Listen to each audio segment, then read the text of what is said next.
Saludos de éxito divino, estudiantes de la Biblia y del Espíritu de Profecía. Soy Enoc Martín con ustedes. Acá estudiamos los profundos misterios de la verdad a través de las lecciones de escuela sabática. El título de nuestra lección en esta ocasión es Señor de judíos y gentiles. Pero para continuar, vamos a arrodillarnos y orar. Padre viviente que está en los cielos, santificado sea su nombre. Pedimos su Santo Espíritu, que sea Él nuestro Maestro y nosotros sus alumnos. Es nuestra petición en el nombre de Jesús. Amén. Nuestro primer punto lo hemos titulado Los panes de cebada, haciendo realce a que esta multiplicación de alimentos fue en favor de 5,000 hombres judíos, más mujeres y niños. Leamos lo que dice Mateo capítulo 14, verso 17. Ellos respondieron: tenemos aquí solo 5 panes y 2 pescados. Aunque Mateo no dice de qué eran los panes, San Juan en el capítulo 6, el verso 9, sí lo dice. Aquí hay un muchacho que tiene 5 panes de cebada y 2 pescados. Hemos dejado asentado que los panes eran de cebada. Ahora debemos analizar que la multiplicación de los panes de cebada realizada por Cristo no fue la primera en esta tierra. Antes, Eliseo había multiplicado panes de cebada para alimentar a 100 hombres. Y eso lo podemos ver en Segunda de Reyes, capítulo 4, del verso 42 al 44. Pero en ambos casos, ¿por qué se menciona el grano de cebada? Veamos la respuesta en este análisis.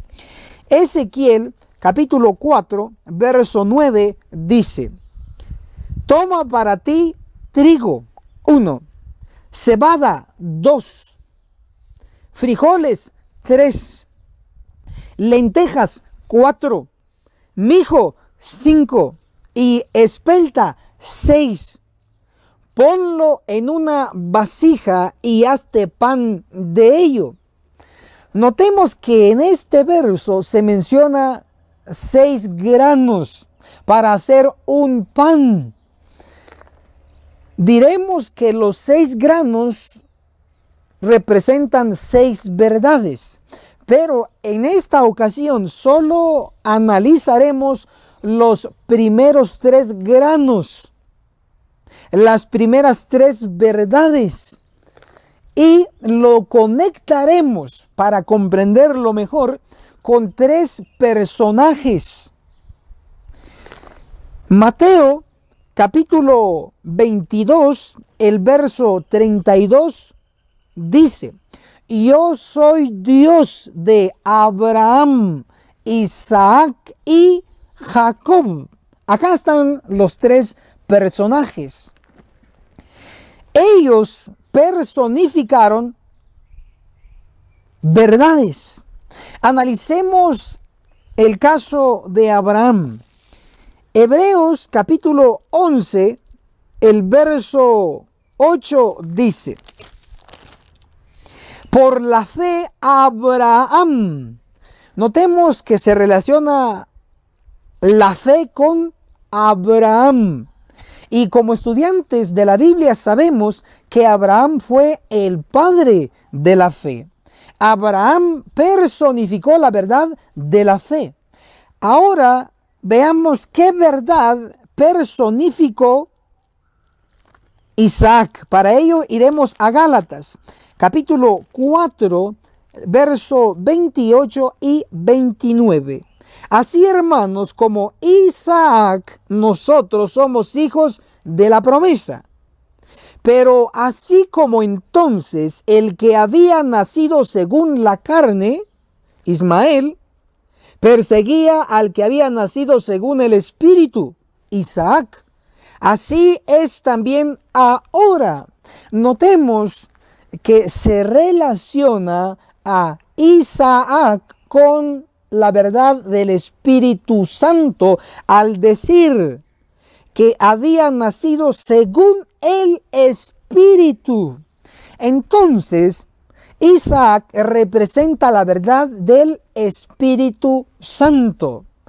Veamos ahora qué verdad ejemplificó Jacob.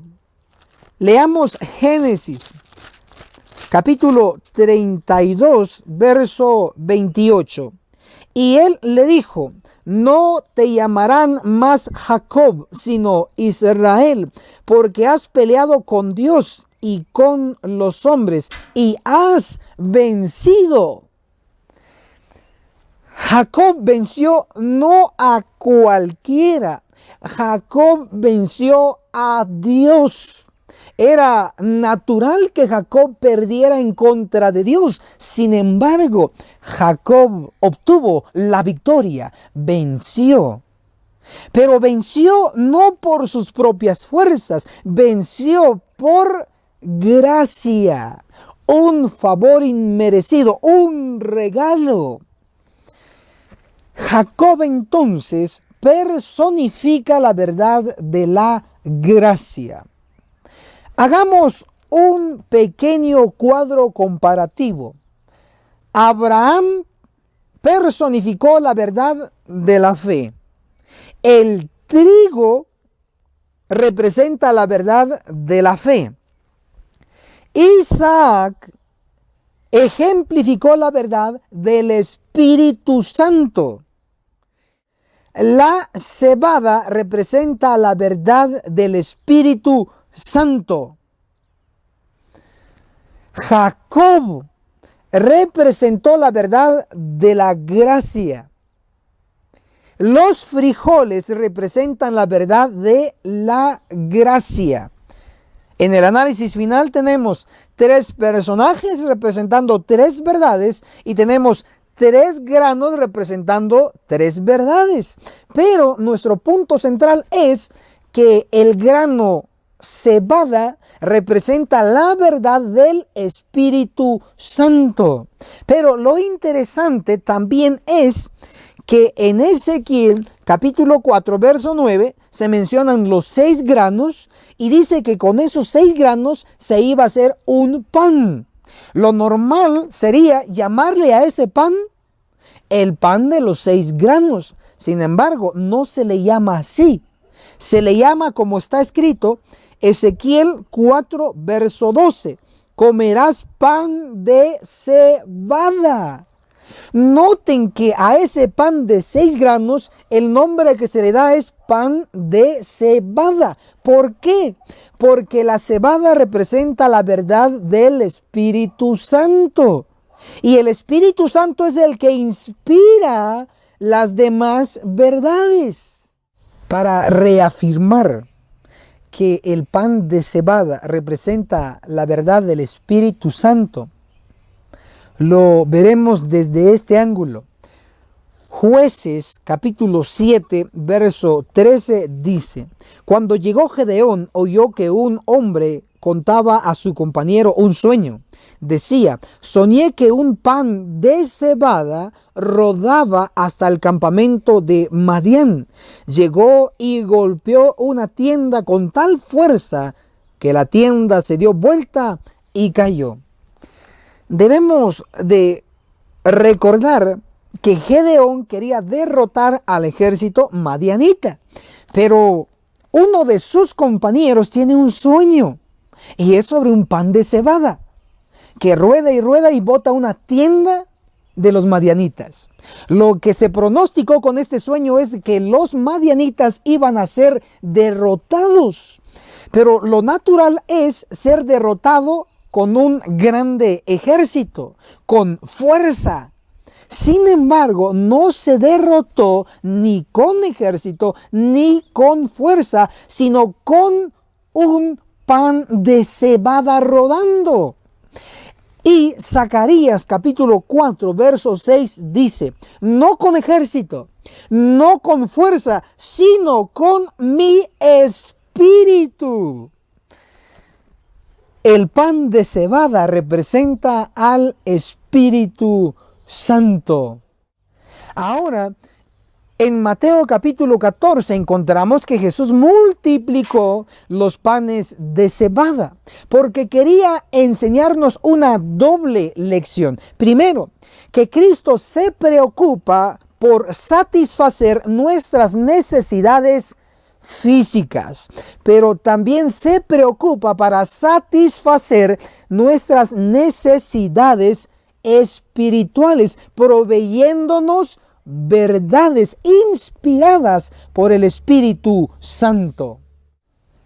Analicemos la hora en que fueron multiplicados los panes de cebada. Para ello iremos a Mateo capítulo 14, el verso 15. Al atardecer, aunque no dice la hora exacta, nos ubica. No fue por la mañana, fue por la tarde. Marcos nos da más información. Marcos capítulo 6, verso 35.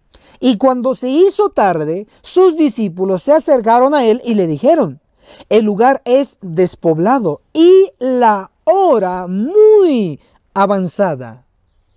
Puesto que queremos identificar esta hora, debemos ir al libro inspirado de El deseado de todas las gentes, en la página 333. Dice, por fin había transcurrido ya el día, el sol estaba muy hundido en el occidente y la gente seguía demorándose. Mismo libro, página 336, estaban lejos de sus casas y la noche se acercaba. Muchos estaban sin recursos para comprar alimento.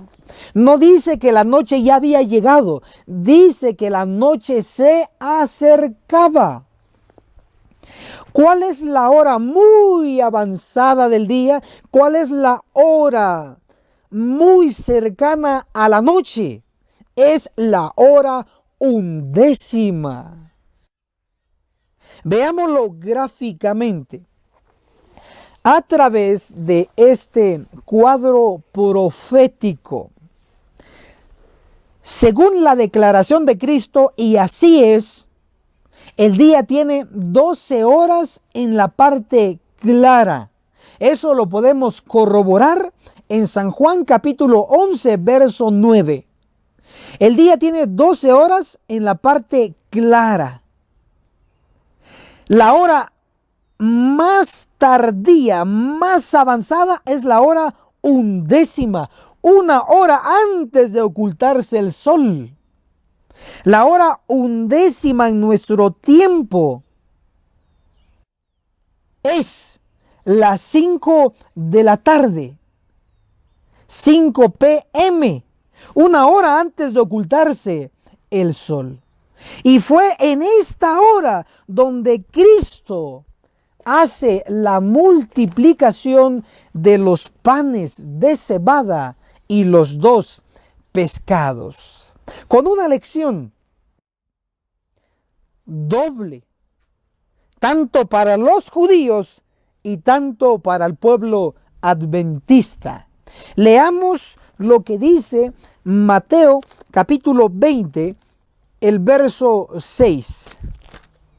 Dice, volvió a salir cerca de la hora 11. Halló a otros ahí y les dijo, ¿por qué estáis aquí todo el día sin trabajar? Ahora, estas palabras, ¿a quién se aplica? Leamos lo que dice Testimonios para la Iglesia, el tomo 5, en la página 189. Dice, las siguientes palabras de Cristo se aplican a la iglesia. ¿Por qué estáis todo el día desocupados? Mateo 26. Lo que está diciendo la inspiración es que Mateo 26 se aplica a la iglesia adventista del séptimo día. Y en Mateo 26 se menciona la hora undécima, la hora más avanzada del día. ¿Y cómo está el pueblo? Desocupado, sin qué hacer, sin trabajar en la obra del Señor. Así nos encuentra Dios en esta hora tardía, en los últimos días. Así estamos. Y nosotros como que viene una eternidad todavía con pecado. No, esto se va a acabar. Vendrá una eternidad, sí, pero sin pecado. Hermanos queridos, hoy Dios nos está llamando, nos está haciendo reflexionar, que nos detengamos por un momento. ¿Qué estamos haciendo con nuestra vida?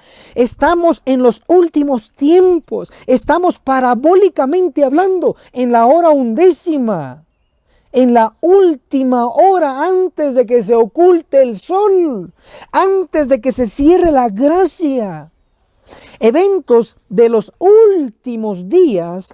En la página 216 dice: habrá miles convertidos a la verdad en un día, los cuales en la undécima hora verán y reconocerán la verdad.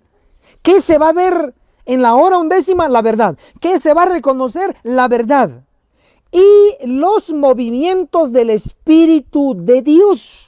Nótese que también en la hora undécima se va a ver los movimientos del Espíritu de Dios. Hemos analizado que el Espíritu de Dios está representado por un pan de cebada. ¿Se recuerdan que en el sueño, en relación con Gedeón, el pan iba rodando?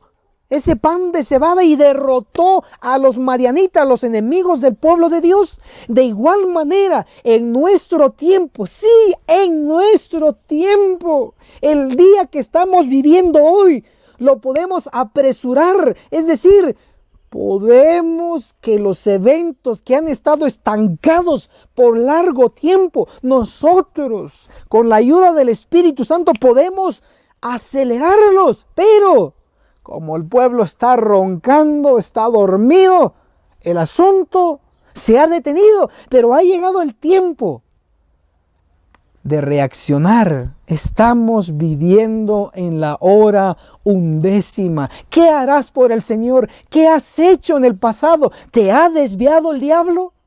Enfoquémonos nuevamente en el camino en esta hora tardía. Hoy Cristo no utilizará solamente 12, no utilizará 70, no utilizará 120. Hoy día Dios utilizará 144,000, buena noticia, adventistas del séptimo día, fieles, para ayudarle a repartir los panes de cebada. Es decir, las verdades para nuestro tiempo. ¿Lo aceptarás? Primero el llamado y segundo, comer del pan de cebada. ¿Verdad presente? Analicemos la segunda multiplicación de panes, ahora en favor de los gentiles. Este relato está en Mateo 15 del verso 32 al 39. Pero leeremos el verso 34 y dice: Jesús les preguntó: ¿cuántos panes tenéis? Ellos dijeron: 7 y unos pocos pescaditos. Aunque no se dice cuántos pescaditos eran, el libro inspirado, el deseado de todas las gentes, en la página 372, dice que eran 2 pescados. Entonces tenemos en esta segunda multiplicación 7 panes y 2 pescados. Ahora ubiquemos el territorio donde se realizó este milagro. Marcos nos da información. Marcos capítulo 7, verso 31. Entonces Jesús salió de Tiro y vino por Sidón, al mar de Galilea, atravesando Decápolis. En esta región de gentiles, dice Marcos 8:1, en aquellos días se juntó una gran multitud y no tenían qué comer. Notemos que acá se realiza la segunda multiplicación en la región del Decápolis, es decir, tierra de gentiles. El principio que queda establecido es el siguiente. Primero, Cristo realizó el milagro de multiplicar alimentos en Tierra Santa, en favor de los judíos, su pueblo. Segundo, y solo segundo, Él realizó la multiplicación de alimentos en favor de los gentiles. El principio es que primero se trabaja en favor de la iglesia y segundo, en favor del mundo. Cristo hizo un breve resumen de estas multiplicaciones de alimento. Lo leemos en Mateo capítulo 16, verso 9 y 10. ¿No entendéis aún, ni os acordáis de los 5 panes entre 5,000 hombres? ¿Y cuántas cestas juntasteis? Respuesta, 12. Verso 10.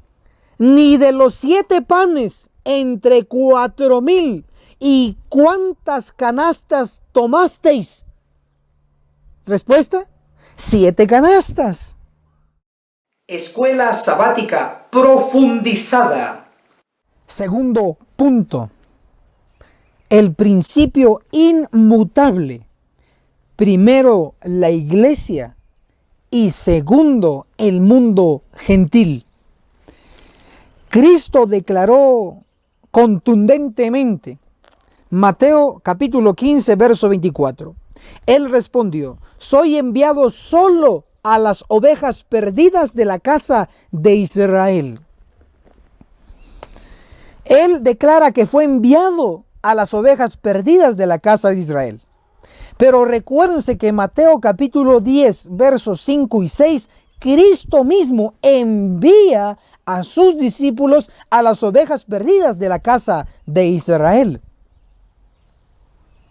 Pero ¿por qué Cristo, sus discípulos, se enfocaron primero en su iglesia?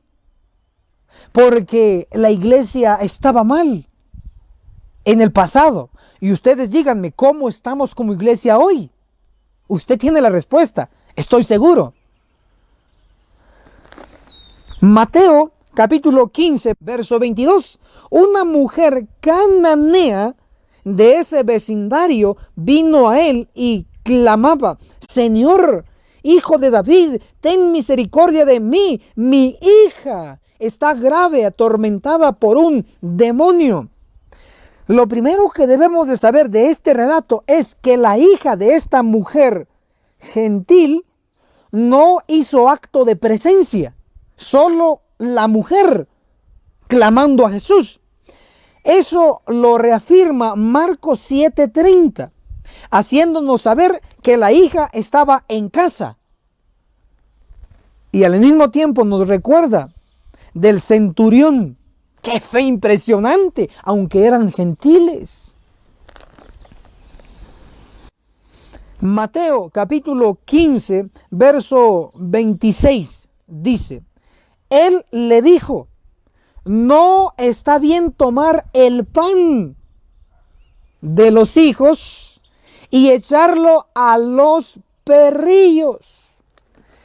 Era común que los judíos trataran a los gentiles de una manera fría y despiadada, diciéndoles perros. Sin embargo, Jesús utiliza el término griego más cariñoso. Les dice perritos, les dice cachorritos. La mujer aceptó que era una perrita, una gentil, porque ella dice en Mateo 15, el verso 27, ella replicó, sí, Señor, pero aún los perrillos, los cachorritos comen las migajas que caen de la mesa de sus amos. ¡Qué impresionante! Sí, Jesús trabajó con esta mujer gentil porque insistió, aunque su misión era centrado en su iglesia, en aquel tiempo judía, ahora iglesia adventista del séptimo día. Ahora veamos por qué es necesario trabajar primero en favor de la iglesia. Mateo capítulo 15, verso 1 dice: entonces llegaron a Jesús ciertos escribas y fariseos de Jerusalén y le preguntaron. Los escribas y fariseos, el espíritu de profecía les llama a ellos diputados.